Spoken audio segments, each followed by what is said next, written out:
Et on a l'habitude de dire ça en règle générale, c'est qu'on nous dit c'est la mère des batailles. Les retraites, c'est la mère des batailles. Ce qui suppose que si on perdait cette bataille, admettons, on aurait perdu globalement l'ensemble et la capacité de pouvoir transformer la société, etc. Donc voilà. Donc nous on considère, en tout cas à l'UGIC, on considère que ça c'est une connerie et qu'on est dans une bataille sociale. La mère des batailles, c'est celle de la domination, et contre le capitalisme, et que ça fait partie d'un des pans de la stratégie du capitalisme. Et donc, qui dit la bataille sociale, ça veut dire qu'on est dans la bataille des idées, ça veut dire que globalement, il faut qu'on forme les militants, un minimum les militants, pour pouvoir s'adresser à leurs collègues, mais pas qu'à leurs collègues, c'est quand vous mangez avec tonton Lucien et tata Ginette, il faut que globalement, que les mecs aient quelques arguments simples à proposer. Donc dans le cas de la bataille sociale, alors c'est Laurent Brun qui dit ça, il dit toujours que dans le cas d'un rapport de force, il faut toujours regarder ce qu'on est capable de faire, mais aussi quels sont les rapports de force et comment il a organisé l'adversaire. C'est mieux quand on va à la bataille. Et il a raison de dire ça. Et donc quand on regarde, il faut regarder comment avance l'adversaire et avec quel système. Et on va commencer par ça. Donc globalement, vous avez un linguiste américain qui s'appelle Noam Chomsky, qui est un garçon très intéressant. Donc j'ai Noam Chomsky qui a écrit un bouquin qui s'appelle, une théorie qui s'appelle les 10 points de stratégie de la manipulation des masses. Et systématiquement, vous regardez que depuis les années 90, à peu près, depuis les années 90, nos adversaires, ils suivent ce chemin-là. C'est-à-dire qu'on commence par la distraction. Vous avez un problème qui est donné, la première chose, on va essayer de distraire votre attention. Alors ça peut être des choses comme par exemple une coupe du monde de foot ou etc. qui peut venir perturber. Ça c'est classique. Mais il y a des choses plus pervers. Exemple, là je prends les cas de la réforme des retraites. On va focaliser sur le fait que quelqu'un qui serait au SMIC toute sa vie et aurait ses annuités de cotisation va toucher 1200 balles. Et donc c'est une avancée. Sauf que en vrai, aujourd'hui les calculs démontrent que des gens qui seraient restés au SMIC toute leur vie, en capacité de toucher 1200 balles, ça touche à peu près 48 personnes en France. Donc c'est-à-dire qu'on fait la distraction, c'est aussi focaliser sur des points de détail ou sur des choses qui changent pas structurellement les choses pour faire oublier les grandes problématiques. Donc, première chose, la distraction. Deuxième chose, je crée un problème, comme ça, je vais pouvoir amener une solution impopulaire. Alors, je prends souvent, moi, l'exemple de Thatcher et du chemin de fer en Angleterre. Je coupe les moyens au service public.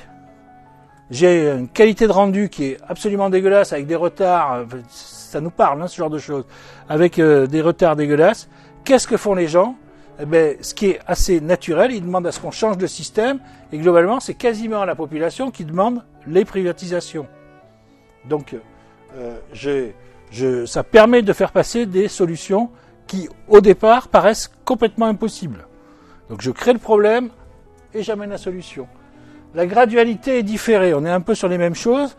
La gradualité, c'est que, par exemple, on va prendre la question des retraites. La gradualité, c'est que vous allez perdre un trimestre tous les 6 mois. Donc, on va dire que ça va être, au départ, un peu indolore et sans dolore. Et je vais en plus différer les mesures. Alors, soit par les clauses du grand-père, c'est ce qu'on connaît, nous, à la SNCF, avec les jeunes, soit dans le temps. Alors, je vais prendre un exemple, je reviendrai sur cet exemple, mais hier, il y avait réunion chez les retraités cheminots. Quand on leur annonce les retraites avec lesquelles vous allez partir, ils ouvrent des yeux comme ça.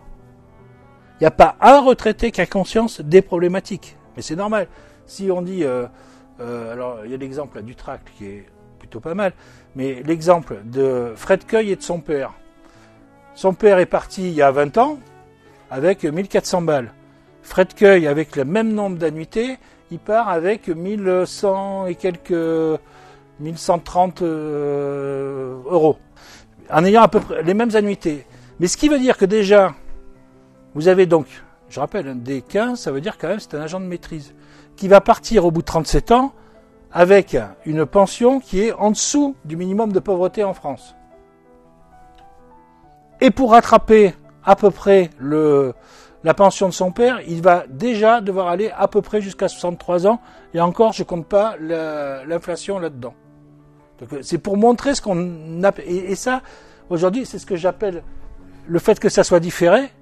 C'est qu'aujourd'hui, vous parlez, si vous connaissez des retraités autour de vous, vous parlez avec eux, ils se rendent pas compte de ça. Moi, quand je parle avec Yvan, je regarde avec combien il part et moi avec à peu près pareil.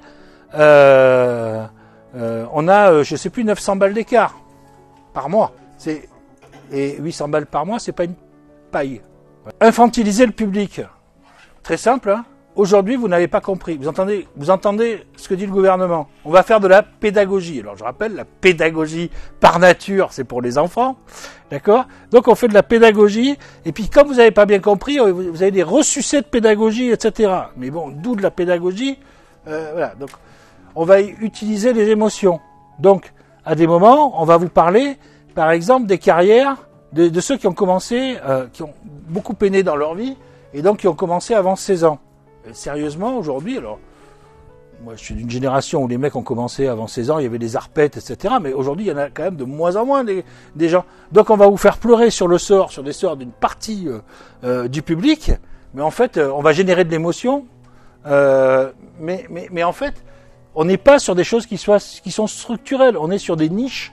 Quelque part, on est sur des niches. Gardez le public ignorant, vous avez bien vu, alors soit avec des chiffres, soit on va vers des fakes qui vont partir, etc. Donc ça, on voit bien ce que c'est. Bon. Et surtout, je saute sur le 9 pour aller plus vite, mais renforcer le sentiment de culpabilité.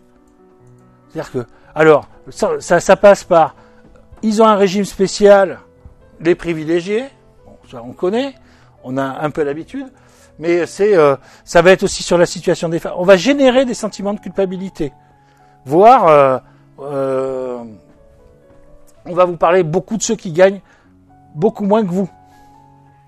Voilà. Donc, et on va vous allez être coupable parce que globalement, vous allez vous gaver, vous, à la retraite, malgré les 800 balles que vous allez perdre. Vous allez vous gaver par la retraite, mais les générations futures, elles n'auront rien parce que vous aurez tout bouffé. Il y a tous ces éléments de culpabilisation. Et globalement, pourquoi ils font ça? Et c'est pour ça qu'ils sont accompagnés souvent de cabinets d'experts, etc., où il y a toujours et des sociologues et des psychologues dans ces cabinets d'experts, c'est qu'ils connaissent parfaitement l'humain et savoir quelles sont les réactions qui se mettent en chaîne. Et si vous regardez aujourd'hui, allez, je dis depuis les années 90, quels sont les discours gouvernementaux ou du patronat tels qu'ils sont présentés, on est systématiquement sur ces schémas-là, sur quasiment toutes les questions. Et c'est pour ça que je vous invite à... Alors c'est pas long à lire, hein. Chomsky, enfin, des fois c'est un peu ardu dans l'expression, mais vous trouvez plein de sites internet où c'est développé, où il y a plein de choses, et c'est passionnant de passer ça à la moulinette. Enfin, bon, chacun ses passions, moi ça en peut être une. Donc, pour revenir sur la retraite proprement dit, donc, je vous mets ça tout d'un coup, parce qu'en fait, c'est pas la peine de disséquer chaque réforme des retraites. Ce qu'il nous faut retenir, c'est que globalement, ils ont attendu 87 pour attaquer les retraites. Donc pourquoi 87 ? Ça correspond à une période bien précise.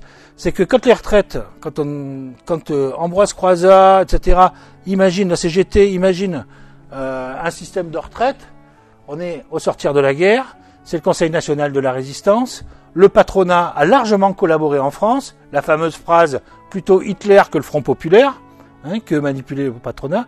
Et donc, au sortir de la guerre, du fait de la résistance, du rôle d'un certain nombre d'organisations syndicales dans la résistance, etc., nous sommes en position de force pour imposer des choses, y compris au patronat.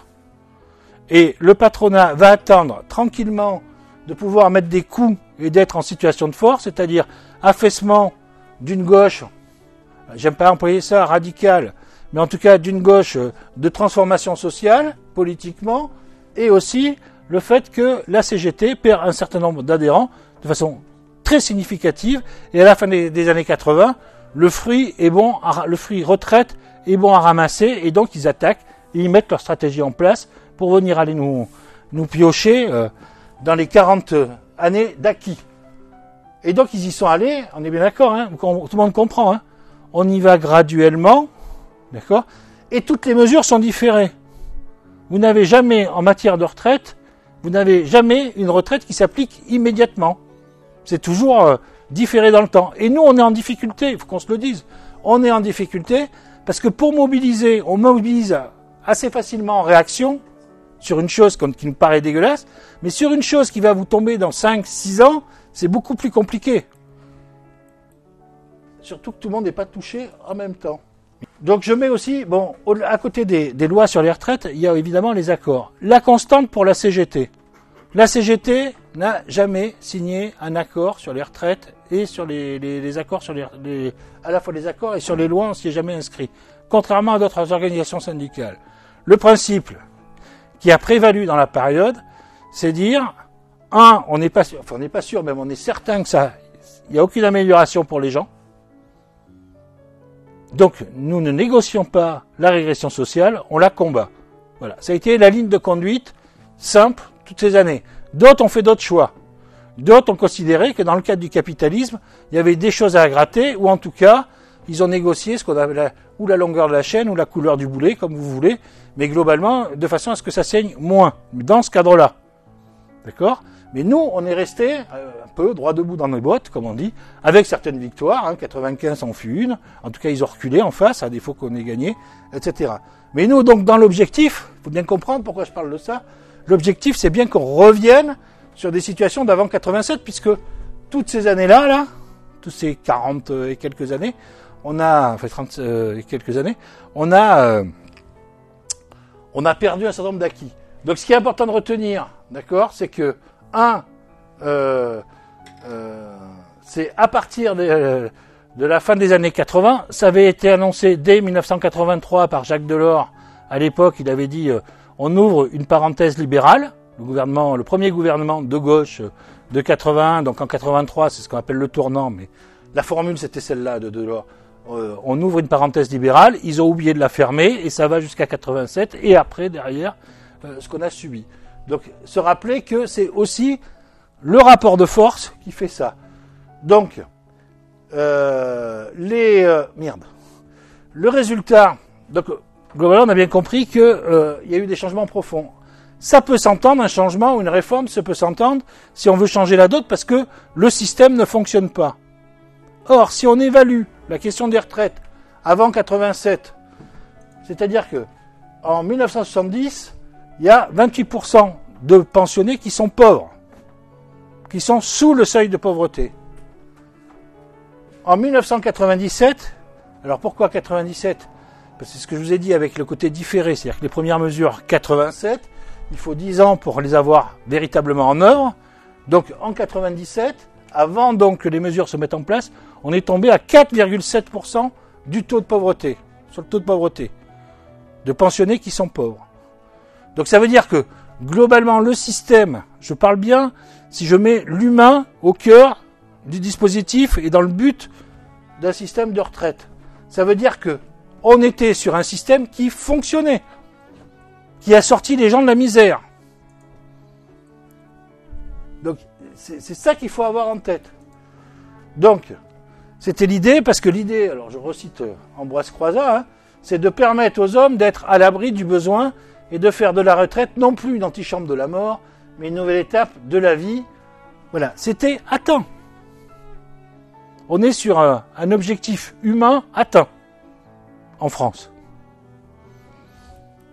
Et pourtant, le droit potentiel à la retraite, au moment où je parle, où j'arrive au 4,7%, il est l'âge de départ 67 ans, durée des cotisations 37 ans et demi, le taux de remplacement du salaire par la pension de l'ordre de 75%, c'est-à-dire que je touche en pension 75% de mon salaire, d'accord, c'est ça que ça veut dire, un taux de remplacement, et donc, et qui plus est, les salariés retraités, ils avaient un niveau de vie qui était garanti comme celui des salaires, puisqu'ils étaient indexés sur les salaires. Donc, je redis bien, on est arrivé au 4,7% avec ces mesures-là. Pourquoi ce fut possible un jour. les taux de remplacement représentés en moyenne, selon la source, ah oui j'ai oublié de le dire, mais tous les chiffres qu'on a, il n'y a aucun chiffre de la CGT, hein, c'est tous des chiffres officiels qui vous sont présentés. On est à peu près à 87%, je ne me rappelle plus, 84% sur la dernière rémunération nette dans le privé et 77% net du dernier traitement indiciaire dans le public. Aujourd'hui, je dis bien avant réforme Macron, hein, je parle d'avant réforme Macron, les taux de réversion sont en train de chuter gravement.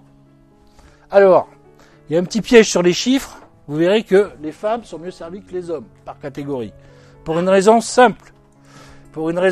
Comme elles ont des déroulements de carrière beaucoup plus pourris, eh bien forcément les taux de réversion, de remplacement, ils sont meilleurs. Puisque vous n'avez pas évolué dans votre carrière et qu'on calcule sur 10 ans, etc., mathématiquement, enfin c'est mathématique, donc elles perdent moins en taux de... Mais pourtant elles gagnent beaucoup moins, on y reviendra. Oui, maintenant c'est 25. C'était 10 ans avant, maintenant c'est passé à 25. Et on reviendra aussi pourquoi. Donc aujourd'hui, ce qu'il faut savoir, c'est qu'un homme non cadre, aujourd'hui, hein, il va perdre moins 12 points par rapport à la période des années 70. Une femme non cadre, moins 9,6 points. Une femme cadre, moins 15,8 points.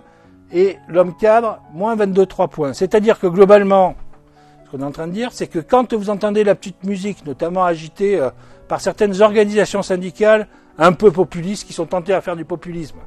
Donc comme je suis enregistré, je ne vous donne pas le nom de l'organisation syndicale, mais bon, globalement, c'est-à-dire que déjà, l'encadrement est largement perdant des mesures qui ont été mises en place.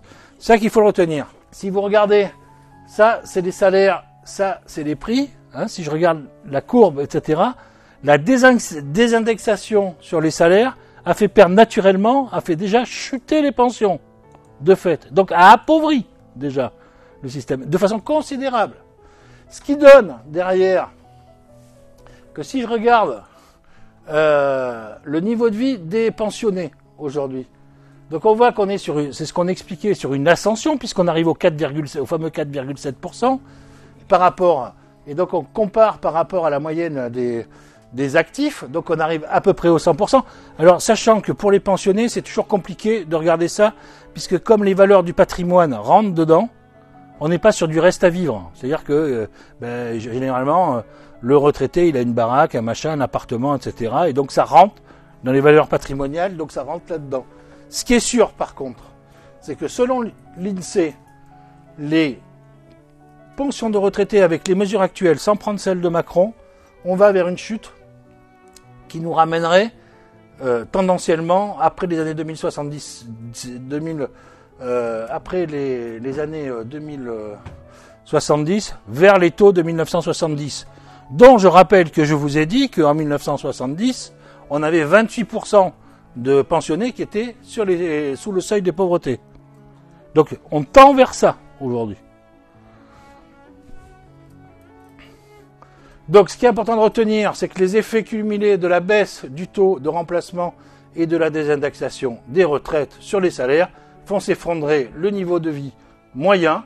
Ce qui veut dire que si vous voulez aller acheter à terme, si vous voulez aller au niveau aujourd'hui avec lequel vous partez, c'est ce qu'on a regardé avec les cheminots par exemple, la différentielle, c'est que bientôt, pour commencer à travailler, vous irez travailler à 11 ans pour avoir le même taux. Si on continue comme ça sur les niveaux de courbe, ça veut dire qu'il va falloir travailler longtemps jusqu'à 11 ans.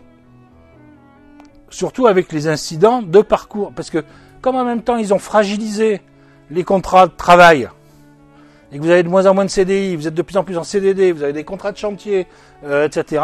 Donc comme vous avez des carrières hachées, donc forcément c'est un jeu, et vous allez aller chercher de plus en plus longtemps votre temps de travail, donc 11 ans. Ce qui veut dire, et ça doit vous parler, parce que vous êtes, pas lui, vous êtes à peu près dedans, dans ce que je suis en train de dire. Globalement, si je regarde, si vous voulez aller chercher le taux de réversion, c'est donc le taux de pension, ou une pension honorable. Comme j'ai pu partir avec, ou surtout mes parents ont pu partir avec. Parce que moi j'étais déjà sous des cotes. Mais globalement, ça veut dire que déjà les 64 ans, vous y êtes. C'est ce qui se passe à la SNCF, c'est ce que j'expliquais ce matin, où globalement, si vous voulez vraiment effacer les décotes, etc., vous êtes déjà à peu près autour de 62 ans. Donc en vrai, avec le privé, etc., l'âge conjoncturel là, du départ à la retraite, on est déjà sur des perspectives, on va dire, de 64 ans à partir de des départs de 2035. Donc, on s'aperçoit que, alors, les durées de cotisation a été plus rapide que les gains d'espérance de vie. Et je parle même pas des gains d'espérance de vie en bonne santé.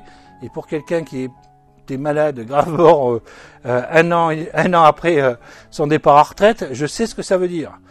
Ça veut dire que globalement, si, y compris l'âge de vie en bonne santé est à 65 ans, ça veut dire que aller à la retraite, et etc., ça veut dire que globalement, vous ne serez à la retraite qu'à partir du moment où vous allez tomber malade, globalement. Statistiquement. C'est ça que ça veut dire. D'autant que si je rallonge l'âge de la retraite, il faut regarder ce qui se passe aujourd'hui. Ce qui se passe, c'est qu'à 55 ans, vous avez un décrochement. Décrochement, c'est que les mecs, ils sont plus au boulot. D'abord, les patrons, ils vous veulent pas trop. Pourquoi ils vous veulent pas trop? Parce que vous avez des gugus comme moi en fin de carrière, où l'informatique, j'ai du mal, les nouveaux process, j'ai un peu de mal. Là, ça turbine moins bien, là, ça va moins vite, etc. Donc, voilà, je me déplace comme un vieux, donc bon, voilà, tout ça fait que... Non, mais bon, les ports de charge, c'est compliqué. Enfin bon, voilà, la vraie vie, quoi. Donc, ils vous foutent dehors, en tout cas, vous n'êtes pas employé. Ce qui veut dire quoi? Ça veut dire qu'on a des salariés qui sont ou malades, après 55 ans, beaucoup sont malades. Donc, ça veut dire que c'est l'assurance maladie qui ramasse, qui va payer,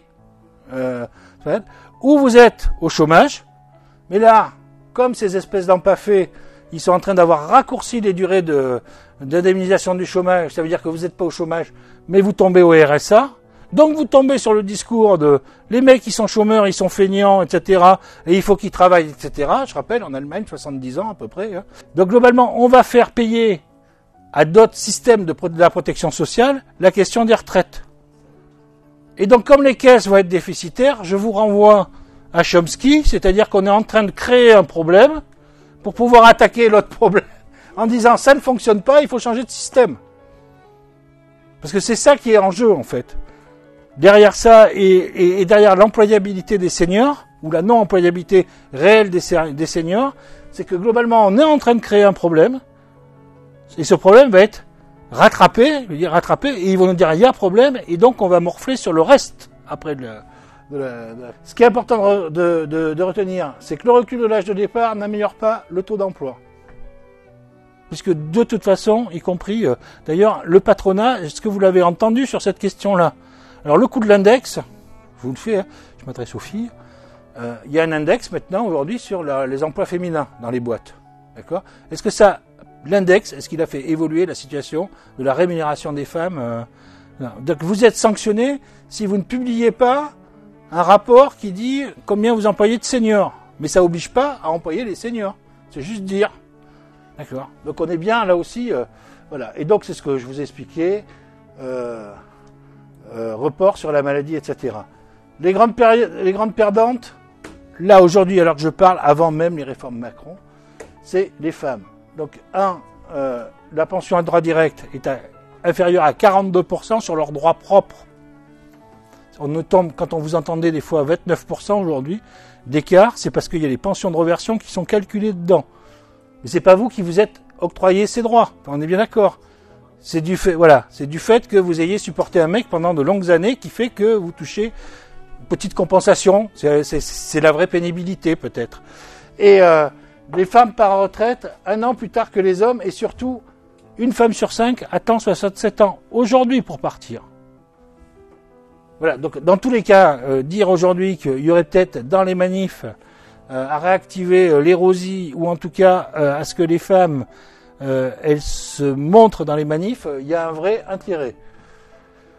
Donc, la méthode de la manipulation, vous l'avez compris, on peut la résumer au fait qu'il faut dramatiser. 12 milliards, ça paraît considérable. 12 milliards, c'est pas 10% des sommes sur les retraites. Hein. Donc, remettons où c'est qu'on est. Hein. Donc, on surestime et on exagère les déficits. Là, on crie, le système ne peut pas tenir, il va exploser. Voilà, donc on est sur des éléments. Les éléments conjoncturels sont exploités. Et on ne regarde pas quels sont les éléments structurels. Donc, le recul de l'âge, donc pas à 65 ans, mais à 64 ans, c'est la dernière manifestation de ces processus de manipulation. La vraie raison, c'est pas... Alors, les camarades de la CGT, évidemment, il y a longtemps qu'ils l'ont avalé, qu'ils l'ont assimilé. Hein.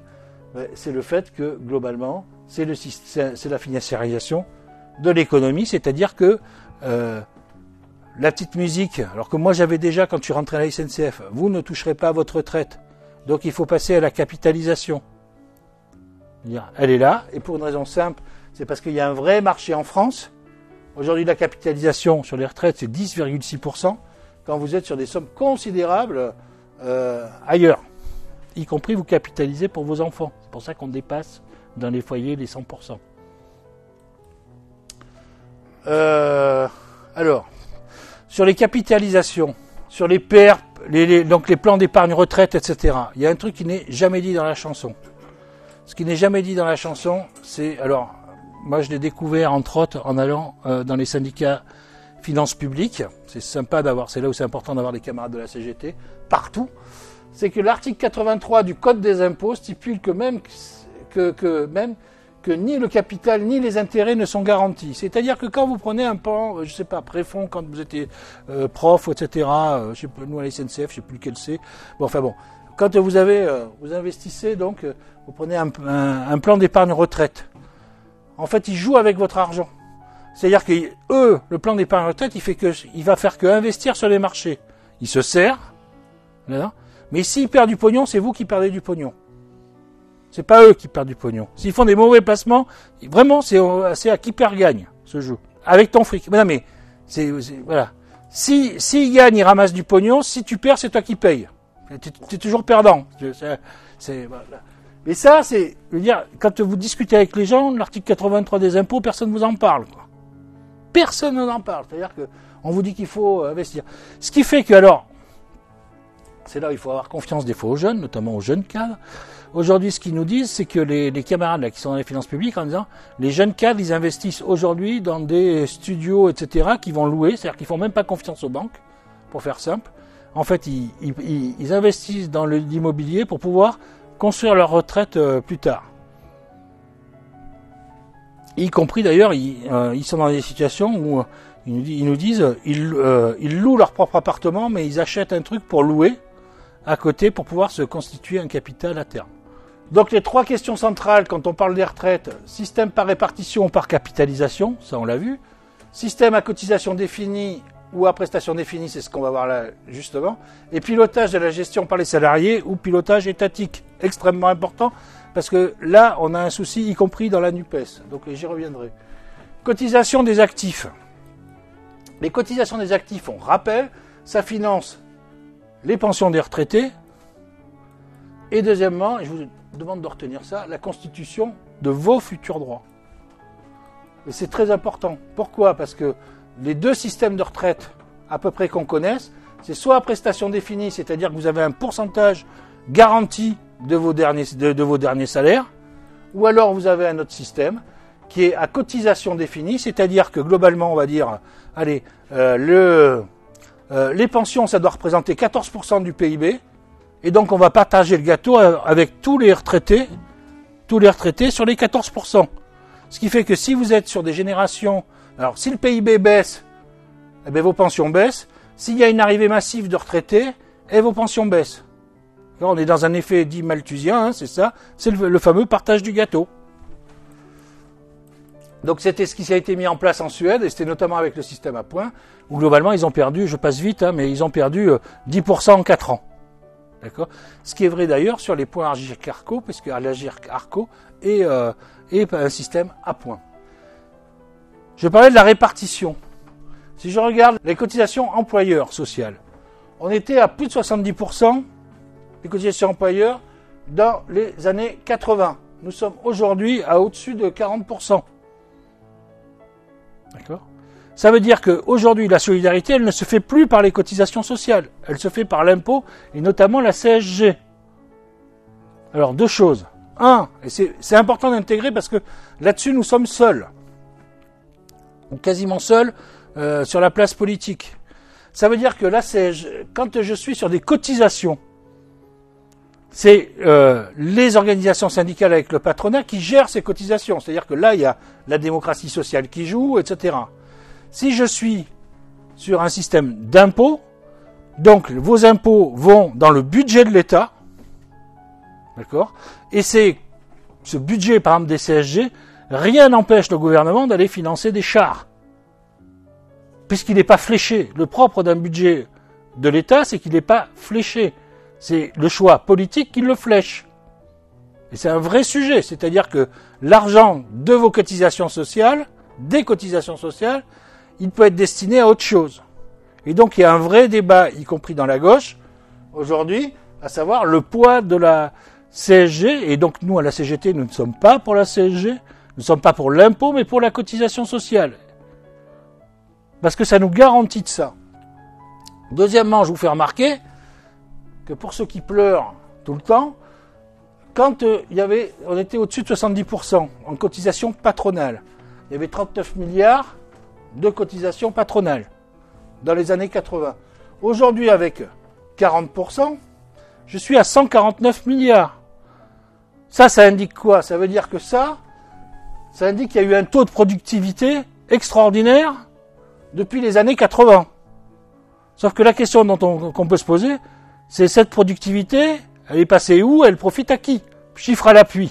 Donc voilà un peu ce tableau. Alors l'idée à retenir, c'est que il nous entraîne, là aujourd'hui, vers une étatisation des budgets de la protection sociale. Et moi j'ai extrêmement peur de ça. Pourquoi ? Parce qu'on est déjà dans un gouvernement qui a et partout en Europe d'ailleurs, il y a les gouvernements arrivent, qui ont déjà une tendance autoritaire. Dernier exemple en date, Macron convoque 10 journalistes à l'Élysée, pas des moindres, pour leur donner des éléments de langage. Alors il y a Le Monde, Le Figaro, Machine de Saint-Cric, son fils, etc.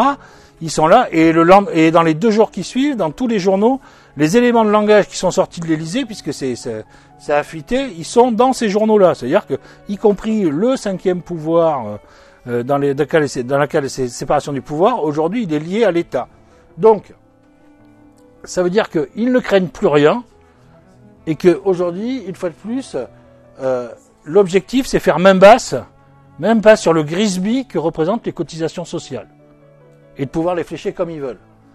C'est d'autant plus vrai que si on regarde la valeur ajoutée, dans la répartition de la valeur ajoutée, si je regarde la part des salaires, la redistribution sur les salaires, sur les facteurs travail, dans le cas de la valeur ajoutée, on est en chute libre, et c'est surtout que depuis les années 87, on revient encore sur ces années-là, depuis les années 87, on s'aperçoit que le capital est largement plus rémunéré au pourcentage de la valeur ajoutée.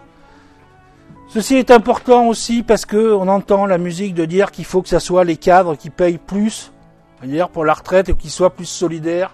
On vous dit d'être plus solidaires.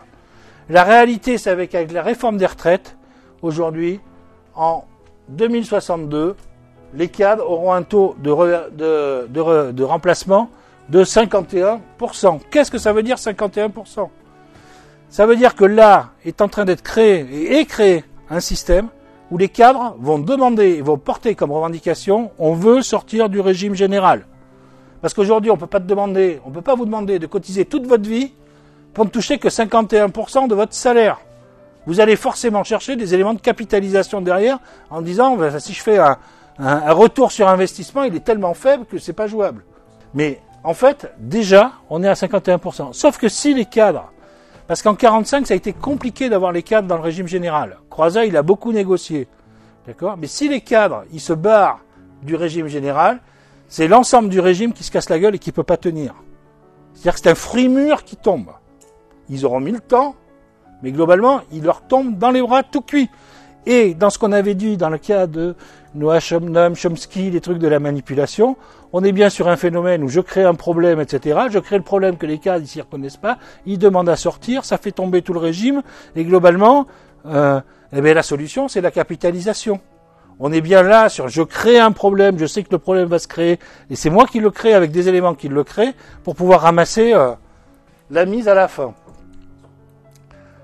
Donc, les propositions CGT, alors nous ce qu'on dit, y compris sur le régime, et là je fais focus un peu sur les maîtrisés cadres. C'est dire que on va se mettre en accord avec ce qu'on dit.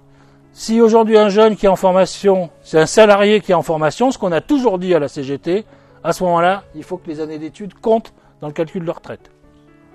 Avec y compris des systèmes où on prendrait le redoublement. Pourquoi on prendrait le redoublement? Parce que aujourd'hui, ce que les sociologues, alors il y avait Bourdieu avec son célèbre livre La reproduction des classes, mais t'as le couple Pinson et Charlot qui appellent ça les héritiers, c'est-à-dire qu'aujourd'hui, globalement, dans les études supérieures, à 80%, ce sont des héritiers, c'est-à-dire ou des fils de cadres, ou des fils de les fils de profs aussi sont pas mal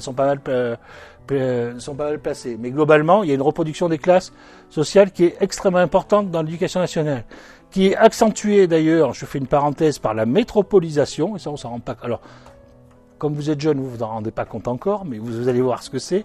La métropolisation, c'est dire que aujourd'hui dans les facs, à partir notamment de la licence, il y a un certain nombre de doctorats ou de masters qui se barrent sur les métropoles, et ce qui fait que ce que nous disent les chercheurs de la CGT, c'est des chercheurs qui en place, etc., c'est qu'il y a un affaiblissement aujourd'hui du niveau des étudiants qui sont sur des masters ou etc., parce qu'on ne prend pas les meilleurs, mais les héritiers, c'est-à-dire ceux qui peuvent se payer des études en dehors de leur ville d'attache dans les grandes métropoles. Je dis que les héritiers, que ce qu'on nous vante comme la méritocratie républicaine en France, c'est une arnaque intellectuelle. D'ailleurs, il y a une étude qui vient de sortir, mais ce n'était qu'une parenthèse, mais une étude qui vient de sortir pour dire que 80% des grosses fortunes en France sont issues de l'héritage de papa et maman. Donc on est bien dans un système d'héritiers. Il y a une vraie aristocratie de l'argent en France, et c'est le pays où c'est le plus vrai dans toute l'Europe. Vous avez bien compris, hein. Nous, ce qu'on dit, c'est maintien du niveau de vie. Tout secteur confondu, et des taux de remplacement nets par la pension nette pourraient être inférieurs à 75%. On est pour un retour à l'indexation sur les salaires. Pour une carrière complète, pas de retraite inférieure au montant du SMIC net. Prise en compte du calcul pour le secteur privé du salaire moyen des 10 meilleures années. Secteur public, traitement de fin de carrière du salarié, prime comprise. Pourquoi ça ? On a calculé que c'est identique. Pour que les salariés du privé soient au même niveau que le public, et inversement, ça suppose de prendre les 10 ans. C'est pour ça que je parlais des 10 ans, tout à l'heure, je me suis trompé. Et pourquoi pas, et pourquoi on dit les meilleures années des 10 ans et pas les 10 dernières années? Parce que dans le privé, vous avez des carrières, avec des histoires de CDI, machin, les 10 dernières années sont pas forcément les 10 meilleures.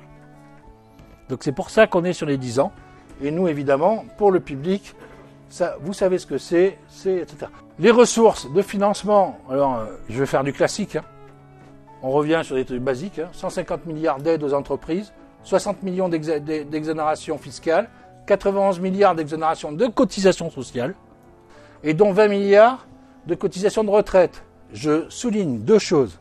Aujourd'hui, il y a des choses qui se font silencieusement à côté de la réforme des retraites.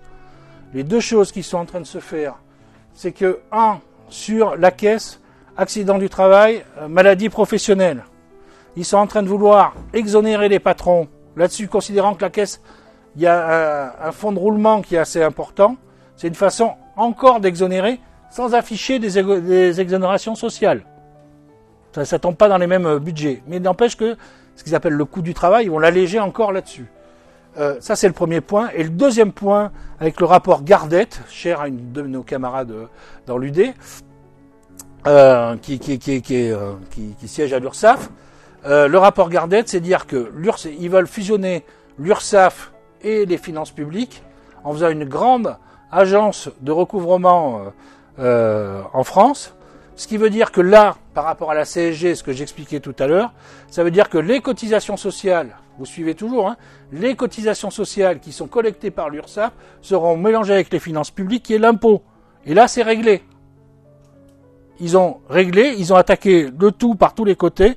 Et une fois de plus, distraction, c'est-à-dire qu'il y a des mesures qui sont en train d'être passées, personne ne nous en parle, et elles sont au moins aussi importantes qu'une partie de ce qui est annoncé dans le système des retraites. Mettre le capital à contribution, c'est ce qu'on veut faire. Je rappelle, y compris je vais revenir sur le PIB, mais dans la constitution du PIB, il y a 3 points. Le PIB, c'est le facteur travail. On a vu qu'il a baissé dans la constitution du PIB. Le facteur capital se porte bien. Et un dont personne ne nous parle, c'est le PGF, c'est-à-dire la productivité, qui, elle, a augmenté, mais qui a jamais été redistribuée en France, ou très peu redistribuée, cette partie-là. C'est pour ça que, en effet, c'est tout à fait légitime qu'on ait une part de la productivité. Après tout, c'est notre travail. Augmenter l'assiette des revenus. Mais vous savez que, par exemple, les retraites, elles sont plafonnées à 27 500 € par mois en salaire. C'est-à-dire que si vous gagnez 40 000 € en France, vous avez que des cotisations que jusqu'à 27 500 €. Donc, contrairement à ce que dit Borne, alors nous, on est OK pour aussi une augmentation des cotisations sociales sur la base de 40-60%. C'est-à-dire que notre idée, c'est de dire que de 71 à 91, donc quand ça allait à peu près sur les retraites, on a augmenté de 0,4 points par an. Là, on propose 0,5 points par an. Ce qui se traduirait sur un salaire de 2 500 € net, par des cotisations sociales augmentées de 10 € qui seraient réparties de 9,99 € pour être très précis, qui seraient réparties, on va dire 4 € pour les salariés et 6 € par mois pour la cotisation patronale. Ben, franchement, c'est pas je le dis tranquillement. Alors je sais que 4 € pour un SMIC, c'est beaucoup, mais il n'empêche que c'est pas, on va dire, il n'y a pas une révolution salariale derrière. Ce que nous dit le corps, le Conseil d'orientation des retraites, ça encore, c'est pas la CGT, c'est pas une officine de la CGT. En fait, ce qu'ils sont en train de nous dire, c'est qu'il y a véritablement, il y a des problèmes conjoncturels. On va arriver en effet à des trous de 12 milliards, etc., à des moments.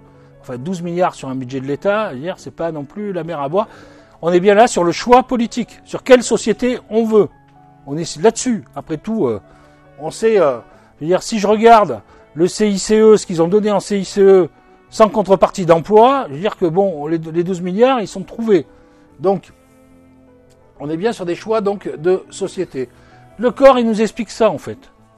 Il nous explique que structurellement, il n'y a pas de problématique importante. Conjoncturellement, on va être en difficulté à des moments, mais qu'on va retrouver l'équilibre.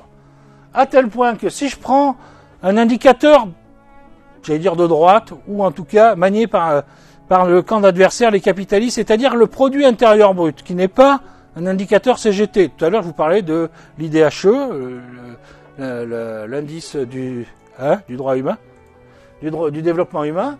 Donc voilà. Donc si je regarde ce que représente le niveau de pension des retraites, et je pense que c'est le chiffre le plus important en fait à manier. Si on regarde ce que représente le niveau de pension des retraites sur le produit intérieur brut, donc sur la valeur ajoutée, dans ce que la richesse crée dans un pays, sur la richesse créée, ça représente aujourd'hui 14,7%. Le corps nous fait aujourd'hui des projections, il a fait 4 projections. Au pire, on est à 14,7%, la fameuse année 2070. Ce qui prouve bien que structurellement, il n'y a pas besoin. Et au moins 12,1%. Donc on est bien aujourd'hui sur ce que Berger, d'ailleurs Berger le dit peut-être plus fort que nous, à tort, d'ailleurs on ne le dit pas assez fort, c'est que nous ne sommes pas en face d'une réforme des retraites, ce n'est pas d'une réforme des retraites, mais d'une réforme budgétaire aujourd'hui, pour permettre d'un côté à la finance de mettre la main sur un pactole dont il a été privé depuis 1945, et ça lui va pas, et deuxièmement, c'est pour faire prendre cet argent et en faire d'autres choix budgétaires. Donc il n'y a pas, je le redis, l'approche de la CGT, pour la CGT, il n'y a pas de problème structurel.